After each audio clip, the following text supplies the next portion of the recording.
الحمد لله نحمده ونستعينه ونستغفره ونؤمن به ونتوكل عليه ونعوذ بالله من شرور أنفسنا ومن سيئات أعمالنا من يهده الله فلا مضل له ومن يضلله فلا هادي له ونشهد أن لا إله إلا الله ونشهد أن محمدًا عبده ورسوله أما بعد فقد قال الله تبارك وتعالى في القرآن المجيد والفرقان الحميد أعوذ بالله من الشيطان الرجيم بسم الله الرحمن الرحيم إن عدة الشهور عند الله 12 شهرا في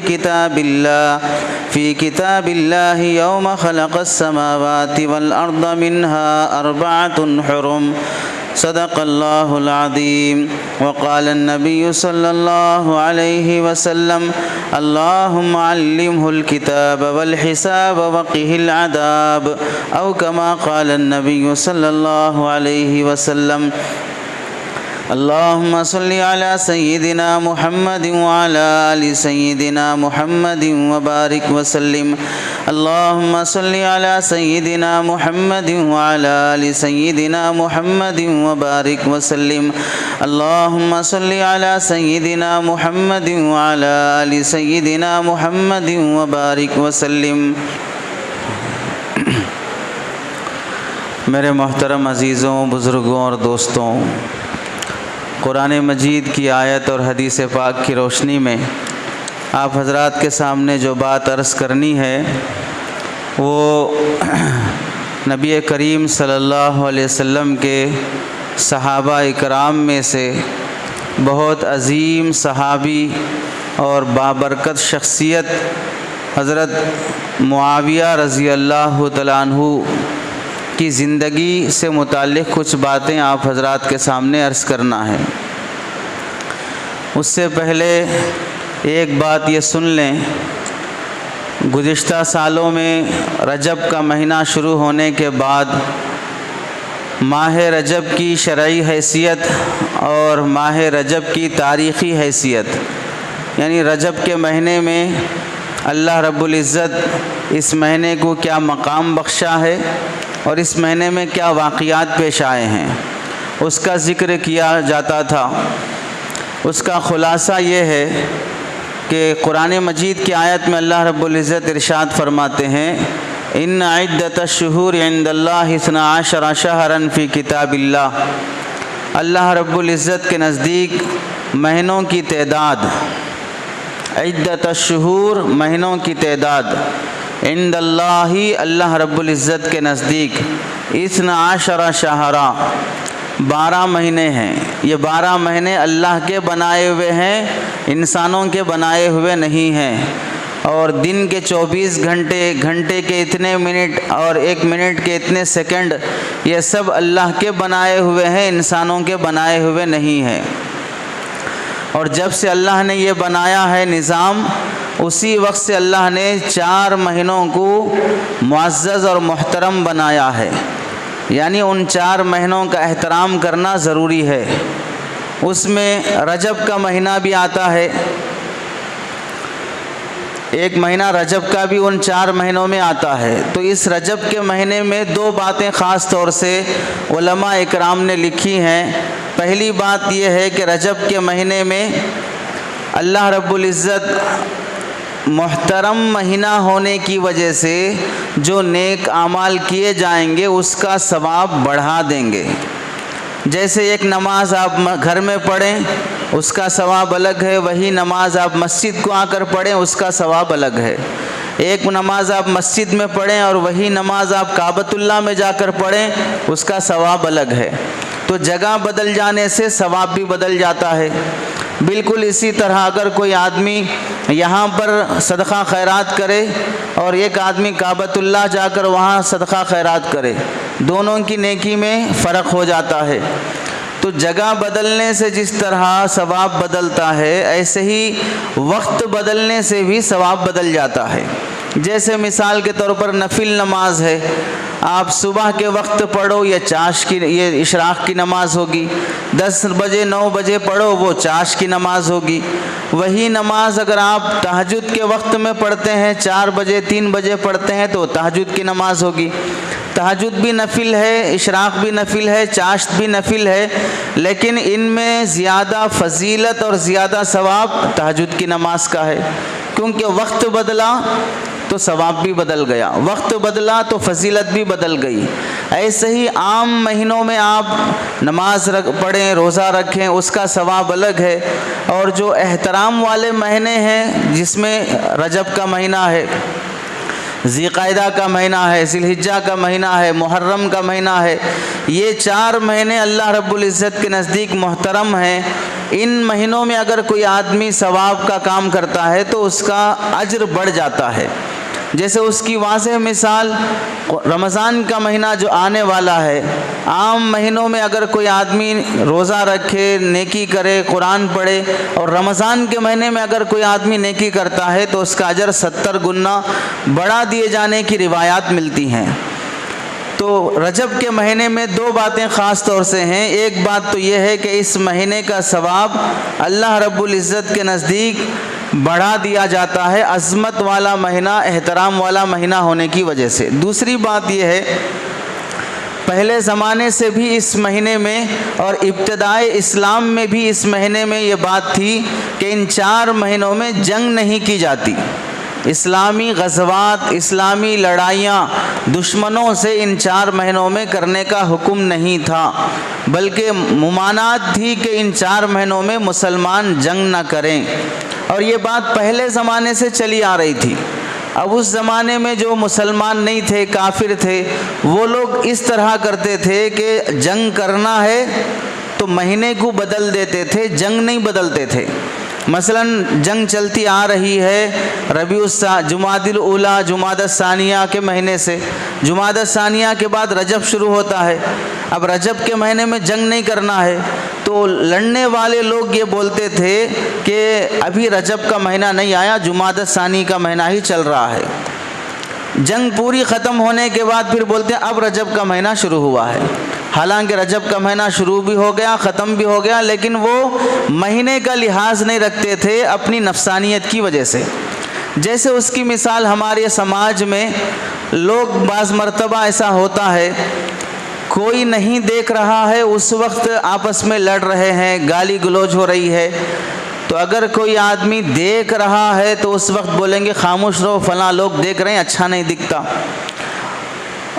اگر مسجد میں لڑائی ہو رہی ہے تو اس وقت لوگ بولیں گے خاموش رہو، اللہ کا گھر ہے، یہاں پر لڑنا اچھا نہیں ہے۔ تو بعض مرتبہ لوگ لڑائی کو گوارا کرتے ہیں، لیکن فلاں جگہ میں لڑنا ٹھیک نہیں ہے، فلاں آدمی دیکھ رہا ہے تو اس وقت لڑنا ٹھیک نہیں۔ مثلا پولیس دیکھ رہی ہے، اس وقت اگر جھگڑا کرو گے تو ظاہر سی بات ہے جیل جانا پڑے گا، تو اشارہ کر دیتے ہیں کہ بعد میں دیکھ لیتا ہوں، چونکہ اب اگر کچھ بھی کریں گے تو خیریت نہیں رہے گی۔ تو شخصیات اور مکانات، ان دونوں کے وجود کی وجہ سے بعض مرتبہ لوگ لڑائی چھوڑ دیتے ہیں۔ مسجد ہے اس واسطے کچھ نہیں بول رہا ہوں، فلاں صاحب دیکھ رہے ہیں اس واسطے کچھ نہیں بول رہا ہوں۔ تو اگر کوئی آدمی بے حیا ہو، نکلا ہوا ہو، دماغ اس کا ہٹا ہوا ہو، اس کو جب لڑائی کا موقع ہو اور اس سے یہ کہا جائے کہ بھئی فلاں آدمی دیکھ رہا ہے خاموش رہو، تو وہ آدمی بولے گا کوئی بھی دیکھنے دو، میں کسی کا بھی لحاظ نہیں رکھتا۔ مسجد ہے یہاں پر مت لڑو، تو بولیں گے مسجد رہنے دو، کچھ بھی رہنے دو، میں حق بات بول کے رہوں گا۔ یہ بول کر وہ آدمی اپنی نفسانی خواہشات پوری کر لیتا ہے، یعنی لڑائی کنٹینیو رکھتا ہے، کیونکہ وہ 1 نمبر کا ہٹا ہوا آدمی ہوگا، 1 نمبر کا بے حیا شخص ہوگا، جسے بڑوں کے دیکھنے کا بھی احترام نہیں ہے، جسے جگہ کا بھی احترام نہیں ہے۔ تو زمانے جاہلیت میں جو لوگ لڑائیاں لڑتے تھے وہ بھی اسی طرح کے ہٹے ہوئے لوگ تھے کہ رجب کا مہینہ آ گیا، اب لڑنا بند کرنا ہے، تو وہ رجب کے مہینے کو آپ بیان لگا دیتے تھے، اپنی لڑائی بند نہیں کرتے تھے۔ یہ 2 باتیں ان محترم مہینوں میں شریعت کے اندر پہلے سے تھیں۔ اب اسلام جب پھیلتا گیا، اس کے بعد محدثین اور علماء نے لکھا ہے کہ اب 2 باتوں میں سے ایک بات باقی ہے، ایک بات ختم ہو گئی۔ کیا مطلب؟ ان 4 مہینوں میں پہلا حکم یہ تھا کہ عظمت احترام رہنا، اس میں نیکیاں بڑھ جاتی ہیں، فضیلت بڑھ جاتی ہے۔ دوسری بات یہ تھی کہ ان 4 مہینوں میں جنگ نہیں کرنا، لڑائیاں نہیں کرنا۔ جنگ چاہے وہ اسلام اور اسلام دشمنوں کے ساتھ ہو، جنگ اور لڑائیاں چاہے ہماری آپس کی ہوں، آپس میں مسلمان ایک دوسرے سے لڑتے ہوں، تو وہ 12 مہینے بھی نہیں لڑنا ہے۔ اور ان 4 مہینوں میں تو اور بھی آدمی اپنے آپ کو لڑائی جھگڑوں سے بچا کر رکھنا ہے، چونکہ جو عظمت والی جگہ ہوتی ہیں وہاں نیکی کرنے سے ثواب بڑھ جاتا ہے، گناہ کرنے سے وبال بھی بڑھ جاتا ہے۔ اس کی مثال جیسے پہلے بھی کہا گیا، ایک آدمی باہر سڑک پر سگریٹ پی رہا ہے اور وہی آدمی مسجد میں آ کر پہلی صف میں بیٹھ کے سگریٹ پینے لگے تو ہر آدمی اسے برا بھلا کہے گا، اگر پینا ہی ہے جا کے باہر پیو۔ تو ظاہر سی بات ہے، باہر پینا الگ بات ہے، مسجد میں آ کر پینا الگ بات ہے۔ سگریٹ ہی، لیکن جگہ بدل جانے سے اس کا وبال بڑھ جاتا ہے۔ ایسے ہی ایک عام آدمی سگریٹ پیے اور کہیں مول صاحب سگریٹ پیے تو عام آدمی اگر سگریٹ پیے گا تو کوئی اسے برا نہیں سمجھے گا، اگر مول صاحب کو سگریٹ پیتے ہوئے دیکھ لے گا ہر آدمی برا سمجھے گا۔ سگریٹ ہی ہے، لیکن پینے والا بدل گیا تو پھر اس گناہ کی قباحت بھی بڑھ جاتی ہے۔ ایسے ہی ان مہینوں میں اگر کوئی آدمی گناہ کرتا ہے تو اس کا وبال بھی بڑھ جاتا ہے۔ تو 2 باتوں میں سے ایک بات تو ابھی بھی باقی ہے، یعنی ان مہینوں کا احترام کرنا مسلمانوں پر ضروری ہے کہ ان 4 مہینوں میں اپنے آپ کو گناہوں سے روک کر رکھیں۔ اس لیے قرآن مجید میں اللہ نے فرمایا فَلَا تَظْلِمُوا فِيهِنَّ أَنفُسَكُمْ فَلَا تَظْلِمُوا فِيهِنَّ أَنفُسَكُمْ، ان 4 مہینوں میں اپنے آپ پر ظلم نہ کرو۔ اور اپنے آپ پر ظلم کرنا یہ ہے کہ آدمی گناہ کرنے والا وہ اپنے آپ پر ظلم کر رہا ہے، کیونکہ اس گناہ کا وبال اور اس گناہ کا عذاب آج نہیں تو کل اسے ملنے والا ہے۔ تو گناہ کرنے والا اپنے آپ کو عذاب میں ڈال رہا ہے۔ تو احترام باقی ہے ان مہینوں کا۔ البتہ دوسری جو بات تھی کہ ان 4 مہینوں میں اسلام اور کفر کی جنگ نہیں کرنا ہے، وہ بات اب ختم ہو گئی۔ یعنی اللہ کے نبی علیہ السلام اسلام پھیلنے کے بعد یہ بات اور یہ اجازت دے دی گئی کہ جس طرح دوسرے مہینوں میں لڑنے کی اجازت ہے، اسلام کی جنگ ہو سکتی ہے، ویسے ان 4 مہینوں میں بھی اسلام کی جنگ ہو سکتی ہے۔ تو خلاصہ یہ ہوا، رجب کے مہینے کا احترام باقی رکھتے ہوئے نیکیاں زیادہ کرنا، اپنے آپ کو گناہوں سے بچانا۔ البتہ اگر اسلام اور کفر کی جنگ کہیں پر چلتی ہو تو رجب کے مہینے کی وجہ سے وہ جنگ بند نہیں کی جائے گی۔ یہ بات کیوں کہی گئی ہے؟ بعض لوگوں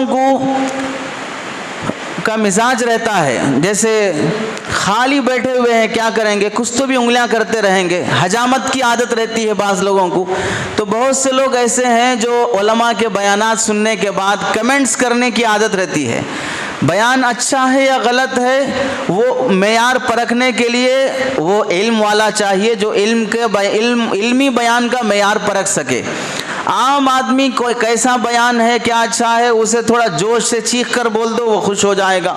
کیا بات ہے، کتنی گہرائی سے بولی گئی ہے، اس کے لیے تھوڑا دماغ چاہیے۔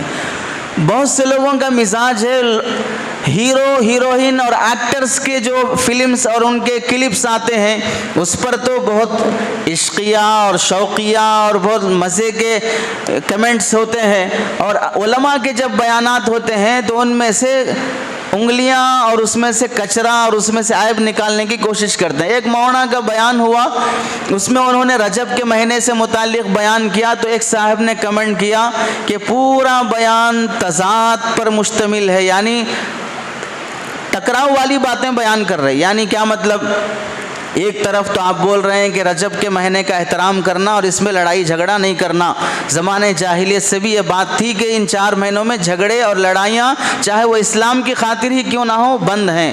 دوسری طرف آپ یہ بھی کہتے ہیں کہ غزوہ تبوک جو پیش آیا وہ رجب کے مہینے میں پیش آیا۔ اب غزوہ تبوک بہت بڑا غزوہ ہے اور اس غزوے میں اللہ کے نبی علیہ السلام، صحابہ یہ سب جنگ کیے ہیں اور اس میں لڑائی ہوئی ہے۔ تو ایک طرف رجب کے مہینے میں جنگ نہیں کرنا، دوسری طرف غزوہ تبوک رجب کے مہینے میں پیش آیا، تو کیسے یہ بات صحیح ہو سکتی ہے؟ تو تو اس کے لیے یہ بات کہی جا رہی ہے کہ تھوڑا عقل سے اعتراض کرنے سے پہلے اپنی عقل کو بھی یوز کر لینا چاہیے.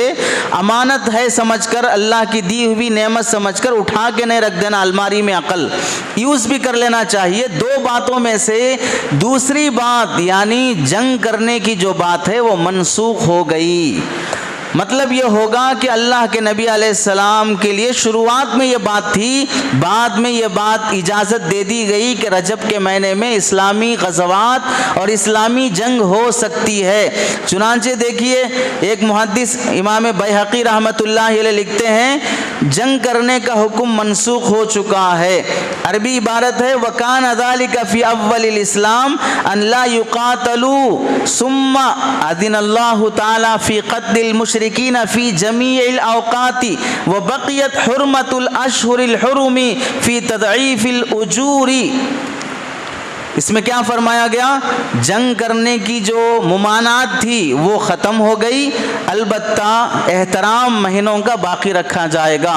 تو علماء کے بیانات پر کمنٹس کرنے سے پہلے آدمی سن لینا چاہیے کہ یہ جو بات کر رہے ہیں قرآن حدیث کی روشنی میں بول رہے ہیں, مجھے نہیں سمجھ میں آ رہی تو میری عقل کی کمی ہے, ورنہ قرآن حدیث کی بات میں ٹکراؤ نہیں ہو سکتا ہے. دوسری بات آپ حضرات کے سامنے جو عرض کرنا ہے, رجب کے مہینے میں بہت سے لوگوں کی عادت ہے رجب کے کنڈے منانے کی.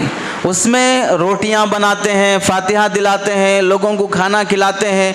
اپنے باپ دادا سے جو دین چلا رہا ہے, لوگ چاہے قرآن حدیث کی روشنی میں, دلیل کی روشنی میں بات سن بھی لیں, پھر بھی باپ دادا کے دین کو چھوڑنا نہیں چاہتے ہیں. یہ ایک طرح کی جاہلیت ہے. اللہ کے نبی علیہ السلام جب دین اسلام کی دعوت دیے اس وقت بھی لوگ 100 خداؤں کو چھوڑنا نہیں چاہے, یہی بول کر کہ ہمارے باپ دادا کے دین سے ہم مورتی پوجا کرتے آئے ہیں اور محمد اب آ کر بول رہے ہیں کہ مورتی پوجا مت کرو تو ہم کیوں چھوڑ دیں گے. تو باپ دادا کے دین سے جو بات, زمانے سے جو بات چلی آ رہی ہے وہ دین نہیں ہو سکتا. قرآن حدیث کی روشنی میں جو بات کہی جائے گی وہ دین ہوگا. رجب کے کنڈے جو منائے جاتے ہیں اس کا پس منظر کیا ہے؟ تمام اہل سنت والجماعت کے محققین نے لکھا ہے, اور یہ بات بھی کان کھول کے سن لو, یہ صرف مسلکی بات نہیں ہے, یعنی دیوبندی علماء کا یہ فتویٰ ہے, بریلوی علماء کا یہ فتویٰ نہیں ہے, ایسی بات نہیں ہے. ہر شخص اپنے اپنے مسلک کے علماء سے پوچھ لے رجب کے کنڈوں کی حقیقت کیا ہے. کیا اللہ کے نبی علیہ السلام سے ثابت ہے, صحابہ سے ثابت ہے؟ اس طرح روٹیاں بنا کر, فلاں فاتحہ دلا کر, فلاں کر کے غریبوں میں تقسیم کرنا, یہ قرآن حدیث سے ثابت ہے. اور بہت سے لوگ کرسیوں پہ بیٹھنے کے بعد جوکر بن جاتے ہیں. دلیل سے بات کرو جب ان سے کہا جاتا ہے تو وہ لطیفے پیش کرتے ہیں, چٹکلے پیش کرتے ہیں اور اس سے اپنی بات ثابت کرنا چاہتے ہیں. قرآن حدیث سے پیش کرو بول کر جب بولتے ہیں تو پھر وہ ایک صاحب بولیں گے بریانی کھانا قرآن سے ہے کیا ثابت کرو, ڈبل کا میٹھا کھانا قرآن سے کیا ثابت کرو, اے سی میں رہنا قرآن سے کیا ثابت کرو, گاڑی چلانا قرآن سے کیا ثابت کرو, فلائٹ میں بیٹھ کے حج کو جانا قرآن سے کیا ثابت کرو. پاگل پنے کی حد پار نہیں کرنا چاہیے. اللہ نے اگر پاگل بنایا بھی ہے تو اپنے پاگل پنے کو چھپا لینا چاہیے, بدنامی کے در پہ نہیں آنا چاہیے. ثابت کون سی بات کی جائے گی؟ جسے آدمی دین سمجھ کر کوئی بات کرتا ہے, کوئی کام کرتا ہے کہ یہ کرنا ثواب کا کام ہے, یہ کرنا نیکی کا کام ہے, وہ سوچ کر جو آدمی کرتا ہے اسے اب ثابت کرنا پڑے گا قرآن حدیث سے کہ یہ تم ثواب سمجھ رہے ہو, اور ثواب قرآن حدیث سے ثابت ہوتا ہے, اپنے باپ کے گھر سے ثواب ثابت نہیں کیا جا سکتا. اب یہ کام جو تم کر رہے ہو یہ کون سی حدیث میں ثابت کرو. اب آپ بتائیے, آپ سب لوگ جو حیدرآبادی بریانی کھاتے ہیں ثواب سمجھ کر کھاتے ہیں یا ضرورت سمجھ کر؟ یعنی میں فلاں ہوٹل کی بریانی کھاؤں گا تو مجھے اتنا ثواب ملے گا اس واسطے وہاں جا کے کھا رہا ہوں, فلاں ہوٹل کی مندی کھاؤں گا تو مجھے اتنی نیکیاں ملیں گی اس واسطے اس ہوٹل کی مندی کھانے جا رہا ہوں. ہے کوئی ایسا دیوانہ جو مندی اور بریانی اور میٹھا اور یہ چیزیں جو کھا رہا ہے یہ سمجھ کر کھا رہا ہے کہ میں یہ کھاؤں گا تو مجھے اتنا ثواب ملے گا, جنت ملے گی, نیکیاں ملیں گی؟ تو ظاہر سی بات ہے کوئی بھی آدمی اے سی میں رہتا ہے ثواب سمجھ کر نہیں, ضرورت ہے. فلائٹ سے سفر کرتا ہے ثواب سمجھ کر نہیں, ضرورت ہے. ایک آدمی پیدل جا رہا ہے ثواب حج کو جانے کے لیے، پیدل چل رہا ہے چٹور کا کوئی آدمی، تو اب وہ پیدل چل رہا ہے، پیدل چلنا ہی کوئی ثواب نہیں ہے، فلائٹ سے بھی جاؤ، سمندری جہاز سے بھی جاؤ، ہوائی جہاز سے بھی جاؤ، کیسے بھی جاؤ، بہرحال حج کرنا ثواب کا کام ہے، خاص طریقے سے ہی چل کے جانا یہ کوئی ثواب کا کام نہیں ہے۔ اگر یہاں انڈیا سے چل کے جانا ثواب کا کام ہوتا تو اللہ کے نبی علیہ السلام مدینے سے چل کے جاتے تھے حج کرنے کے لیے، لیکن اللہ کے نبی علیہ السلام سے کوئی حج پیدل کرنا ثابت نہیں ہے، کوئی حج اللہ کے نبی علیہ السلام نے پیدل نہیں کیا ہے۔ تو لوگوں کے نظر میں ایک بھوت سوار ہے، نیکیوں کا ایک بھوت سوار ہے، فلاں ٹائپ کی نیکی کرے گا تو ہی وہ نیکی ہے، اس کے علاوہ کوئی نیکی کرے گا تو نیکی نہیں ہے۔ چنانچہ دیکھو، اگر آپ لوگوں سے کہا جائے مسجد میں قرآن نہیں ہے، قرآن لا کے رکھو، تو سب لا کے رکھ دیں گے، پڑھنے والا ایک بھی نہیں رہے گا۔ اب تو لوگ یہاں سے پیسے دے کے بھیجتے ہیں حاجی اور عمرہ کرنے والے کو، مکہ مکرمہ میں میری طرف سے غریبوں کو خیرات کر دو۔ غریب تمہارے گاؤں میں نہیں ہے، غریب تمہارے محلے میں نہیں، یہاں سے بھیجیں گے پیسے وہاں کے غریبوں کو صدقہ کرنے کے لیے۔ اب تو لوگوں کا مزاج یہ بھی ہو گیا کہ مسجد میں کرسیاں دے رہے ہیں ثواب کی نیت سے، نماز پڑھنے والے جو بیٹھ کر کرسی پہ بیٹھ کے نماز پڑھتے ہیں ان کے لیے کرسیاں مسجد میں وقف کی جا رہی ہیں کہ ہمیں ثواب ملے گا، ایک پیسے کا ثواب نہیں ملے گا مسجد کو کرسیاں دینے سے، یاد رکھ لیجئے۔ پہلے تو یہ کرسی پر بیٹھ کر نماز پڑھنے والوں کو مسئلہ ڈائریکٹ پوچھ لینا چاہیے کہ میری کیا بیماری ہے اور میرا کیا عذر ہے، میں کرسی پہ بیٹھ کے نماز پڑھ سکتا ہوں نہیں پڑھ سکتا ہوں، ورنہ تو لوگوں کا رواج ٹرینڈ چل پڑا ہے کرسی پہ بیٹھ کے نماز پڑھنے کا۔ جو واقعتاً معذور ہے انہیں میں نہیں کہہ رہا ہوں، وہ کسی مفتی صاحب سے مسئلہ پوچھ کر بیٹھ کر پڑھ رہے ہوں، میں ان کے بارے میں نہیں بول رہا ہوں، ڈاکٹر سے پوچھ کے اگر بیٹھے ہیں تو میں ان کے بارے میں بول رہا ہوں۔ ڈاکٹر سے علاج پوچھا جائے گا، مسئلہ نہیں پوچھا جائے گا، مسئلہ مفتی صاحب سے پوچھا جائے گا۔ اگر مفتی صاحب نے آپ کو اجازت دے دی ہے بیٹھ کر نماز پڑھنے کی کرسی پر تو جائز ہے۔ گاڑی چلا کر آئیں گے، پارک کریں گے، وضو بنائیں گے، سیڑھیاں چڑھ کے آئیں گے، اور نماز کے لیے آتے ہوئے کوئی مل گیا تو کھڑے ہو کر 5-10 منٹ اس سے بات بھی کریں گے، یہاں آنے کے بعد کرسیاں جہاں کونے میں رکھی ہیں وہاں سے اٹھائیں گے، صف میں لا کر رکھیں گے، پھر بیٹھ کر نماز پڑھیں گے۔ اب بتائیے صاحب آپ کون سے معذور ہیں؟ کیا بیماری ہے آپ کو؟ گاڑی چلانے میں کیوں بیماری نہیں ہے؟ پارک کرنے میں کیوں بیماری نہیں ہے؟ کھڑے ہو کے 10 منٹ باتیں کرے کیوں بیماری نہیں آئی؟ اٹھا کر کرسی لا رہے ہیں کیوں بیماری نہیں ہے؟ صرف یہاں پر آتے ہی آپ کو بیماری۔ آپ کے جیب سے اگر 500 اور 1000-2000 کی نوٹ گر گئی تو آپ جھکتے نہیں جھکتے؟ نہیں میں معذور ہوں، ڈاکٹر نکو جھکو بولا اس واسطے پڑ گئے تو بھی آپ چلے جا رہے ہیں شرافت سے، تو پھر آپ رکوع میں مت جھکیے، آپ پھر چونکہ آپ 2000 کی نوٹ اٹھانے کے لیے نہیں جھکتے ہیں تو پھر اس میں بھی مت جھکیے۔ بہت باریک مسئلہ ہوتا ہے، ہمیں آپ کی کرسی پر بیٹھنے نہیں بیٹھنے سے کوئی دشمنی نہیں ہے کہ کرسی پر صرف خطیب صاحب بیٹھیں گے دوسرے نہیں بیٹھیں گے اس واسطے خطیب صاحب دوسروں کو کرسی سے اتار رہے ہیں، یہ مسئلہ نہیں ہے۔ 1 گھنٹہ بولنا پڑتا ہے اس واسطے آپ بیٹھ کر سن رہے ہیں تو ہم بھی بیٹھ کر بولنا چاہتے ہیں، ورنہ تو آپ 1 گھنٹہ بیٹھ کے سنو، اور بعض تو اور بھی شریف ہوتے ہیں سوتے سوتے سنتے ہیں جمعہ کا بیان، اور خطیب صاحب جو ہے کھڑے کھڑے بولیں گے۔ یہ تو خطیب صاحب کو سزا ہو گئی، 1 گھنٹہ پنشمنٹ ہے آپ کو ہمارے سامنے کھڑے رہنا۔ آپ یہ پنشمنٹ ختم کرنے کے لیے بیٹھ کر بولا جا رہا ہے۔ اور اللہ کے نبی علیہ السلام بھی مسجد نبوی میں ممبر بنایا گیا تھا، ممبر پر بیٹھ کر بولا کرتے تھے، فرمایا کرتے تھے۔ تو لوگوں کے نظر میں یہ خاص خاص عبادتیں ہیں، اسی طرح کی عبادت کریں گے، دوسری نہیں کریں گے۔ مسجد کو واش روم بنانے کی ضرورت ہے، پیسہ دو، تیار نہیں ہوں گے۔ مسجد میں محراب بنانا ہے، مینار بنانا ہے، اندر پینٹ کرنا ہے، اس کے لیے پیسہ دو بولے تو دیں گے، یعنی واش روم کو دیے تو ثواب نہیں ملتا، چونکہ لوگ وہاں پر قضائے حاجت کرنے جاتے، پیشاب کرنے جاتے، یہاں آئے تو نماز پڑھتے لوگ ثواب ملتا۔ اللہ کے بندوں وہ بھی مسجد ہے، یہ بھی مسجد ہے، جو چیز مسجد سے جڑ جاتی ہے سب کا ثواب برابر رہے گا۔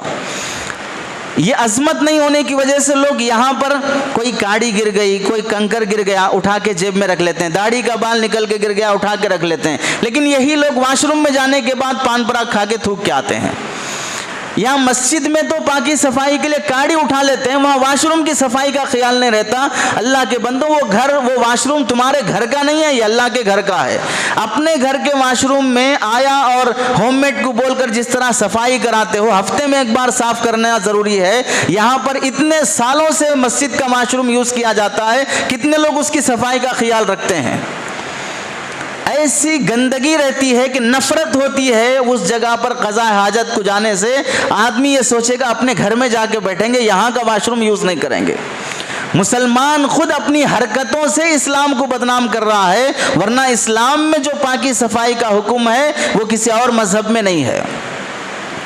تو رجب کے مہینے میں دو باتوں میں سے ایک بات تو ہو گئی، رجب کے کنڈوں کے سلسلے میں لوگ جو رسم کرتے ہیں وہ قرآن حدیث سے ثابت نہیں ہے، بلکہ 22 رجب یہ حضرت معاویہ رضی اللہ تعالیٰ عنہ کی وفات کا دن ہے۔ اس میں حضرت معاویہ رضی اللہ تعالیٰ عنہ وفات پائے۔ ان کی وفات پانے کی خوشی میں شیعہ جو حضرت علی رضی اللہ تعالیٰ عنہ سے، اہل بیت سے محبت کرنے میں غلو کر دیتے ہیں، حد سے پار ہو جاتے ہیں۔ حد سے پار ہونا کیا؟ صرف 4-5 لوگ جسے پنج تن کہتے ہیں، 4-5 لوگوں کو صحابی مانیں گے، مسلمان مانیں گے، باقی تمام صحابہ کو وہ لوگ مسلمان نہیں مانتے۔ صدیق اکبر کو گالی دیتے ہیں، حضرت عمر کو گالی دیتے ہیں، حضرت عثمان کو برا کہتے ہیں۔ چند مخصوص صحابہ کو ہی صحابی ماننا اور دوسروں کے ساتھ نفرت کرنا، یہ شیعہ کا طریقہ ہے۔ انہوں نے حضرت معاویہ رضی اللہ تعالیٰ عنہ کی وفات پر خوشی منائی، لوگوں کو کھانا کھلایا، فلاں ہمارا دشمن مر گیا۔ اس رسم کو لوگوں نے شروع کیا اپنے صحابہ کی یا مرنے والوں کی فاتحہ کے نام پر، رجب کے کنڈے کے نام سے۔ اس رجب کے مہینے میں حضرت معاویہ رضی اللہ تعالیٰ عنہ کی وفات ہوئی ہے۔ حضرت معاویہ کون ہیں؟ بعض لوگ ہیں جو حضرت معاویہ رضی اللہ تعالیٰ عنہ سے بیانات میں بھی اور کھلے عام بھی نفرت کرتے ہیں۔ کیوں؟ وجہ کیا ہے؟ حضرت معاویہ کے بیٹے ہیں یزید، اور یہی یزید ہے جس نے حضرت حسین رضی اللہ تعالیٰ عنہ کو شہید کرنے میں اس کا ہاتھ تھا یا اشارہ تھا، اس کا حکم تھا یا اس نے ناراضگی ظاہر کی، بہرحال وہ الگ تفصیل ہے۔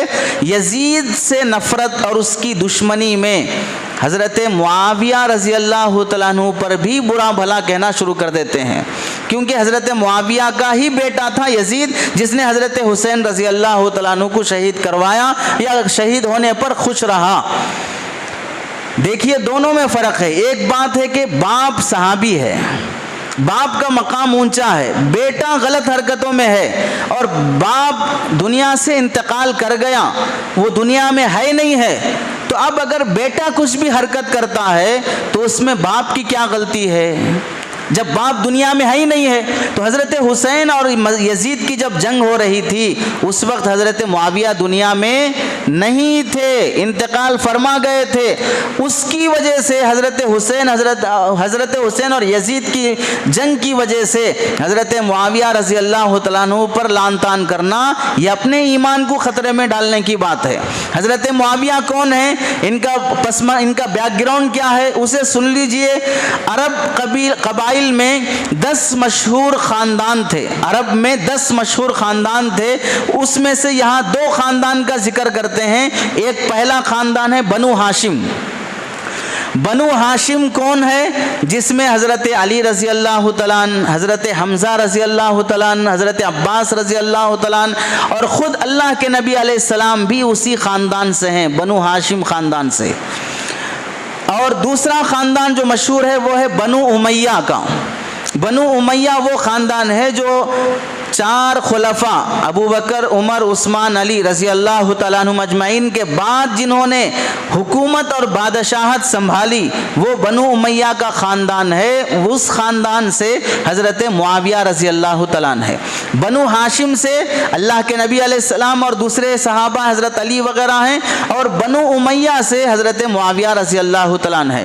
دوسری بات دیکھیے، اللہ کے نبی علیہ السلام کا خاندان اور حضرت معاویہ کا خاندان دونوں کا خاندان ایک ہی ہے، دونوں ایک ہی دادا پردادا سے جا کے جڑ جاتے ہیں۔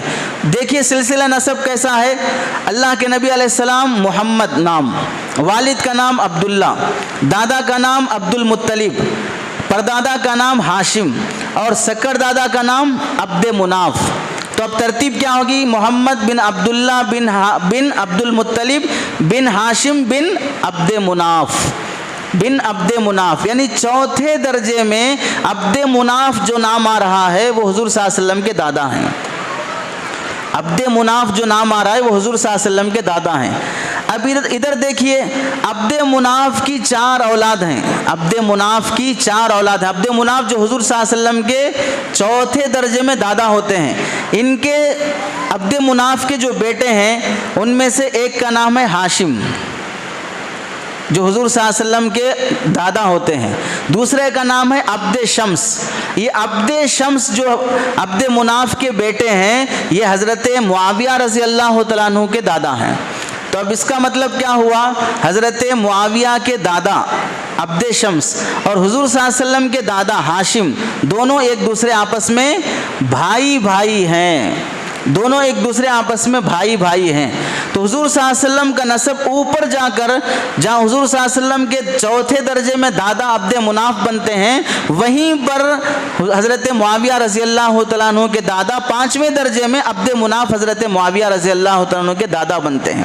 یہ ہو گیا ایک سلسلہ نسب. تیسرا دیکھیے اللہ کے نبی علیہ السلام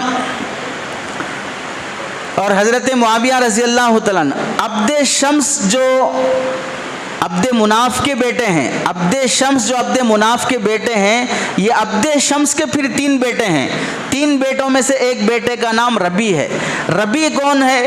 حضور صلی اللہ علیہ وسلم کی بڑی بیٹی حضرت زینب رضی اللہ تعالیٰ عنہا کے شوہر ابو العاص کے والد یہ ربی ہیں. تو اپنی بیٹی کا شوہر کا باپ کیا ہوتا ہے رشتے میں؟ سمدین. جہاں جس کے گھر میں ہم بیٹی دیے ہیں اور جس کے بیٹے سے ہماری بیٹی کا نکاح ہوا ہے وہ آپس میں کیا بنتے ہیں؟ سمدین بنتے ہیں. تو حضور صلی اللہ علیہ وسلم کی بیٹی اور عبد مناف کے بیٹے عبد شمس کے بیٹے ربی کا بیٹا ابو العاص حضور صلی اللہ علیہ وسلم کے داماد ہیں. تو حضور صلی اللہ علیہ وسلم کے داماد کا رشتہ بھی حضرت معاویہ رضی اللہ تعالیٰ عنہ کے خاندان سے ثابت ہے. اور ایسے ہی عبد شمس کے دوسرے بیٹے ہیں امیہ. یہ امیہ حضرت عثمان رضی اللہ تعالیٰ عنہ کے دادا ہیں. حضرت عثمان رضی اللہ تعالیٰ عنہ کے دادا کے والد ہیں. اس طریقے سے بھی حضور صلی اللہ علیہ وسلم سے رشتہ ہو گیا. اب تیسرا دیکھیے حضور صلی اللہ علیہ وسلم کے ازواج مطہرات 11 بیویاں. 11 بیویوں میں سے ایک بیوی کا نام ہے ام حبیبہ. ام حبیبہ رضی اللہ تعالیٰ عنہ پہلے اسلام قبول کرنے والے عورتوں میں حضرت ام حبیبہ بھی ہیں. یہ اسلام قبول کی، مکے والے ستانے لگے تو یہ ہجرت کر کے اپنے شوہر عبید اللہ کے ساتھ حبشہ ہجرت کر کے چلے گئے. وہاں حبشہ میں عبید اللہ کا انتقال ہو گیا تو اللہ کے نبی علیہ السلام حبشہ کے بادشاہ کو پیغام بھیجا میں ام حبیبہ سے نکاح کرنا چاہتا ہوں. حبشہ کے بادشاہ نے اپنے محل میں لوگوں کو جمع کر کے وہیں سے اللہ کے نبی علیہ السلام کا وکیل بن کر اپنی وکالت میں ام حبیبہ رضی اللہ تعالیٰ عنہ کا نکاح حضور صلی اللہ علیہ وسلم سے کرایا. ام حبیبہ رضی اللہ تعالیٰ عنہ بہن ہیں حضرت معاویہ رضی اللہ تعالیٰ عنہ کے. تو حضرت معاویہ حضور صلی اللہ علیہ وسلم کے کیا ہوں گے؟ نسبتی برادر، بیوی کے بھائی ہوں گے حضرت معاویہ رضی اللہ تعالیٰ عنہ. جب یہ بیوی کے بھائی نسبتی برادر ہوئے تو ام حبیبہ بیٹی ہیں حضرت سفیان کے. ابو سفیان رضی اللہ تعالیٰ عنہ جو مکہ فتح ہونے کے وقت اسلام قبول کیے، فتح مکہ کے موقع پر اسلام قبول کیے، یہ ان کے بیٹے حضرت معاویہ رضی اللہ تعالیٰ عنہ. ابو سفیان کے 2 بیٹے ایک بیٹی ہیں. ایک بیٹے کا نام معاویہ اور ایک بیٹے کا نام یزید اور ایک بیٹی کا نام ام حبیبہ. تو حضور صلی اللہ علیہ وسلم نے ام حبیبہ سے نکاح کیا. ام حبیبہ تمام امت کے مسلمانوں کی ماں ہے اور ماں کا بھائی کیا کہلاتا ہے؟ ماموں. اور ماں کا بھائی ماموں کہلاتا ہے. ام حبیبہ کے بھائی حضرت معاویہ, تو حضرت معاویہ پوری امت مسلمہ کے کیا ہوں گے؟ ماموں کہلائیں گے, حضرت معاویہ رضی اللہ تعالیٰ عنہ. اس طرح حضور صلی اللہ علیہ وسلم سے حضرت معاویہ رضی اللہ تعالیٰ عنہ کا خاندانی تعلق ہے. اب آپ سمجھ سکتے ہیں کہ باپ دادا کے لحاظ سے بھی خاندانی تعلق ہے, ادھر سسرالی لحاظ سے بھی خاندانی تعلق ہے. دونوں طریقہ سے حضرت معاویہ رضی اللہ تعالیٰ سے حضور صلی اللہ علیہ وسلم کا خاندانی تعلق ہے. یہ ہو گیا خاندانی پس منظر. دوسرا ہے حضرت معاویہ رضی اللہ تعالیٰ عنہ کا حضور صلی اللہ علیہ وسلم سے اسلام لانے کے بعد سے تعلق. دیکھیے اسلام میں جتنی جنگیں ہوئی ہیں اس میں حضرت معاویہ کے نانا ہیں عتبہ, نانا کا نام ہے عتبہ. عتبہ کون ہے؟ یہ مسلمانوں کا اور اسلام کا دشمن گزرا ہے. حضور صلی اللہ علیہ وسلم مکے میں جب اسلام کی دعوت دے رہے تھے تو عبد المطلب کے ابو طالب کے پاس چند لوگ آ کر 3 باتیں کیے. اپنے بھتیجے کو بولو کہ یہ اسلام کی دعوت روک دے, اگر وہ چاہتے ہیں کہ دولت چاہتے ہیں تو ہم سارے مکے کی دولت دے دیں گے, عورت چاہتے ہیں تو ہم مکے کی خوبصورت لڑکی سے نکاح کر دیں گے, اگر وہ مقام عہدہ کرسی چاہتے ہیں تو ہم ان کو اپنا سردار بنا لیں گے, لیکن یہ کلمے کی دعوت چھوڑ دو. یہ بولنے کے لیے جو آدمی آیا تھا اس کا نام تھا عتبہ. اور یہ عتبہ کون تھا؟ حضرت معاویہ رضی اللہ تعالیٰ عنہ کا نانا تھا. تو نانا دشمن ہے. ابو سفیان مکہ مکرمہ فتح ہونے سے پہلے جتنے جنگی ہوئی ہیں, غزوہ بدر ہو, غزوہ احد ہو, اس سے پہلے کے سریے ہوں, غزوہ احزاب ہو, ان سب جنگوں میں ابو سفیان بھی آگے آگے رہتے تھے اسلام لانے سے پہلے. ہندہ یہ حضرت معاویہ رضی اللہ تعالیٰ عنہ کی والدہ ہے.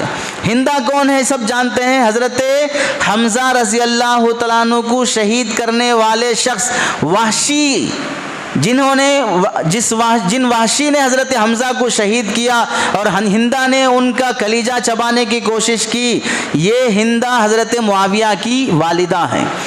تو خاندان کے لحاظ سے دیکھیں تو نانا بھی دشمن, باپ بھی دشمن, ماں بھی دشمن, لیکن حضرت معاویہ رضی اللہ تعالیٰ عنہ کی پوری زندگی میں کبھی کسی جنگ میں باپ کے ساتھ شریک ہو کر انہوں نے نبی سے جنگ نہیں کی. بیٹا کسی جنگ میں شریک نہیں ہوا, بیٹا کبھی نبی کی مخالفت نہیں کیا.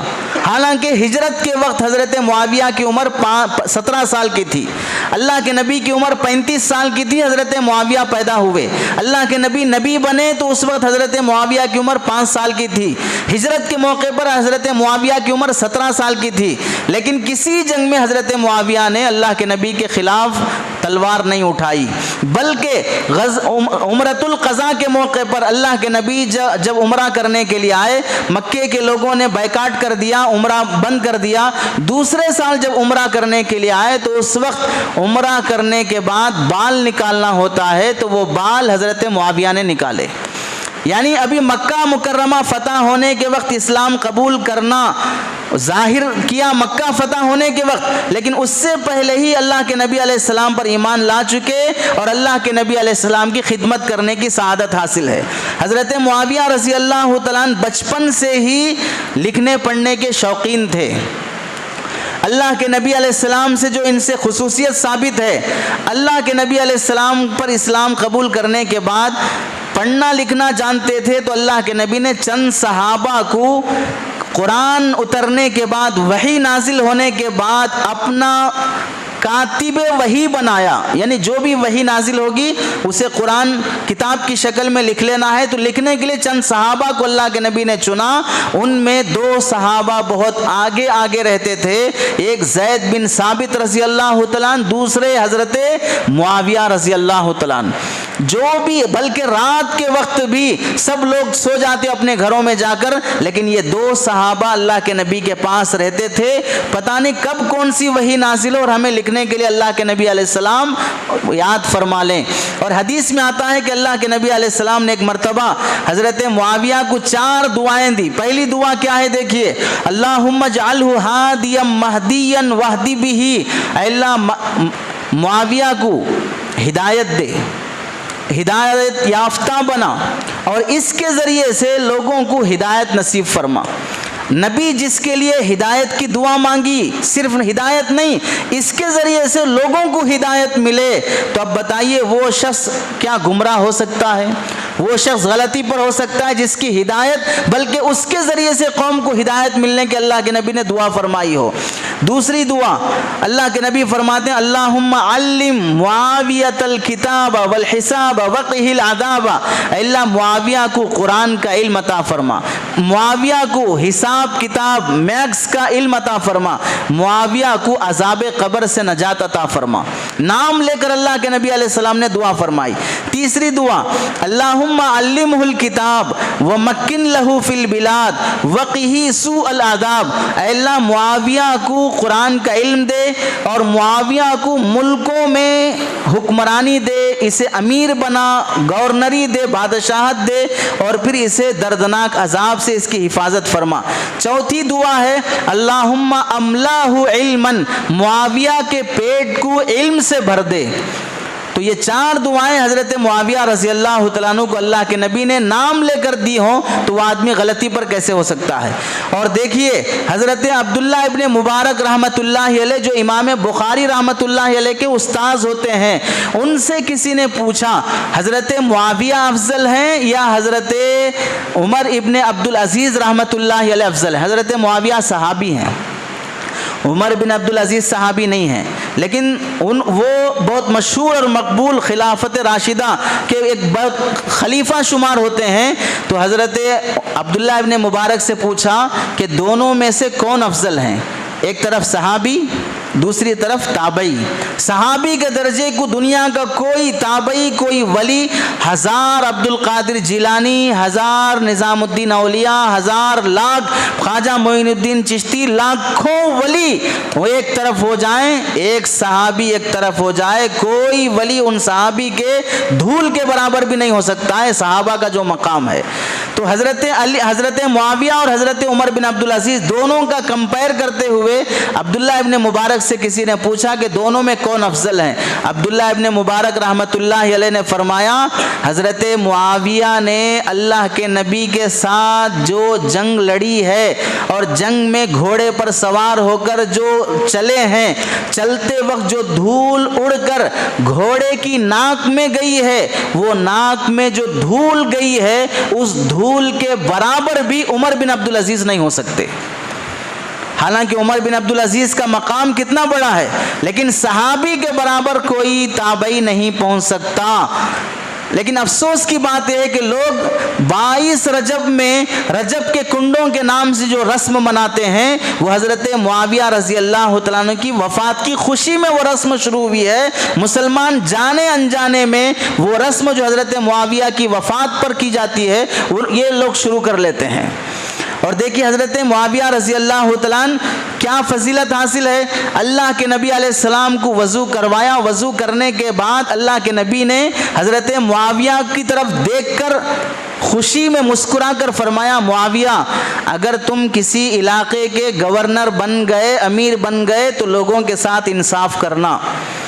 حضرت معاویہ فرماتے میرے دل دماغ میں بھی نہیں تھا، میں لکھنے پڑھنے والا آدمی کبھی پرائم منسٹر بھی بنوں گا، مجھے خیال بھی نہیں تھا، لیکن نبی نے جب مجھ سے یہ فرمایا کہ تم کسی علاقے کے امیر اور حکمران گورنر بن جاؤ تو لوگوں کے ساتھ انصاف کرنا، اس کے بعد سے میرے دل میں خیال آیا ایک نہ ایک دن اللہ تعالیٰ مجھے گورنر بنائے گا۔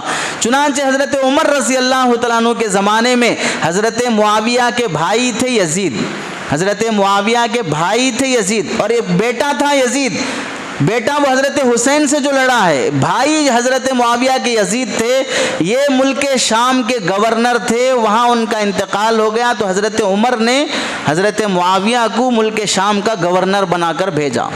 بعد میں کسی وجہ سے گورنروں کو حضرت عمر رضی اللہ تعالیٰ نے معزول کر دیا، لیکن حضرت معاویہ رضی اللہ تعالیٰ کو معزول نہیں کیا، بلکہ ایک مرتبہ حضرت ابو بکر حضرت عمر رضی اللہ تعالیٰ کسی مسئلے میں کسی قبیلے کا کوئی جھگڑا تھا، وہ نبی پاک صلی اللہ علیہ وسلم کے پاس لائے سنانے کے لیے، تو اللہ کے نبی نے فرمایا ٹھہرو معاویہ کو بلاؤ۔ معاویہ رضی اللہ تعالیٰ نے آئے تو اللہ کے نبی نے فرمایا ان کے سامنے سناؤ، یہ صحیح فیصلہ کر سکتے ہیں۔ کیا مطلب؟ اللہ کے نبی علیہ السلام اپنے سامنے اعتماد کا اظہار فرمایا کہ معاویہ امانت دار ہے، اعتماد کے قابل ہے، اس کے سامنے کوئی جھگڑا، کوئی مقدمہ، کوئی کیس آئے گا تو یہ صحیح فیصلہ کر سکتے ہیں۔ اب ہم لوگوں کو سوچنا یہ ہے، حضرت معاویہ رضی اللہ تعالیٰ عنہ صحابی رسول ہونے کے ساتھ ساتھ اللہ کے نبی کے رشتہ دار بھی ہیں، صحابہ کے مقام پر ہیں، کاتب وحی ہیں، اللہ کے نبی علیہ السلام کے نسبتی برادر اور امت کے ماموں کہلاتے ہیں۔ ان کی شان میں صرف اس وجہ سے کہ وہ حضرت علی رضی اللہ تعالیٰ عنہ سے جنگ کیے، حضرت حسین سے ان کا اختلاف تھا، ان کا بیٹا یزید تھا، ان باتوں کو لے کر کسی صحابی کی شان میں گستاخی کرنا یہ اپنے ایمان کو خطرے میں ڈال لینا ہے، ان کی وفات پر خوشی منانا اپنے ایمان کو خطرے میں ڈال لینا ہے۔ حضرت ابو حنیفہ رحمۃ اللہ علیہ نے فرمایا تھا، صحابہ آپس میں جنگ کیے، وہ جنگ ہم نہیں دیکھے ہیں، وجہ کیا تھی نہیں معلوم، کون حق پر تھا کون ناحق تھا وہ اللہ بہتر جانتا ہے۔ جب اللہ نے کسی صحابی کے خلاف میں کھڑے ہو کر تلوار چلانے سے ہمیں بچا لیا ہے، اب کسی صحابی کے بارے میں زبان درازی کرنے سے بھی اپنے آپ کو بچا لو۔ اب صحابہ دنیا سے جانے کے بعد ان کی شان میں بدتمیزی اور گستاخی کے جملے کہہ کر اپنے ایمان کو خطرے میں نہ ڈالو۔ اللہ کے نبی علیہ السلام نے تمام صحابہ پر اعتماد کا اظہار فرمایا تو حضرت معاویہ رضی اللہ تعالیٰ عنہ، بلکہ سیرت حلبیہ میں لکھا ہے اللہ کے نبی حضرت معاویہ کو کاتب وحی، قرآن وحی جب نازل ہوتی لکھنے کے لیے بلاتے، اس سے پہلے حضرت جبرائیل سے مشورہ کیا، جبرائیل سے پوچھا کہ امیر معاویہ کو میں وحی لکھنے کے لیے مقرر کر سکتا ہوں نہیں کر سکتا ہوں؟ جبرائیل نے اشارہ دیا کہ ان کو رکھا جائے، یہ اعتماد کے قابل ہیں۔ تب اللہ کے نبی صلی اللہ علیہ وسلم نے حضرت امیر معاویہ کو اپنا کاتب وحی بنایا، جس پر نبی اعتماد کریں، جبرائیل اعتماد کریں، نبی اپنا رشتہ دار بنائیں۔ ان کی شان میں بدتمیزی کرنا اور ان کی وفات پر رجب کے کنڈوں کے نام سے خوشی منانا اپنے ایمان کو خطرے میں ڈالنے کی بات ہے۔ اللہ رب العزت سے دعا ہے کہ سنی ہوئی باتوں پر عمل کی توفیق نصیب فرمائے۔ آمین وآخر دعوانا ان الحمد للہ رب العالمین۔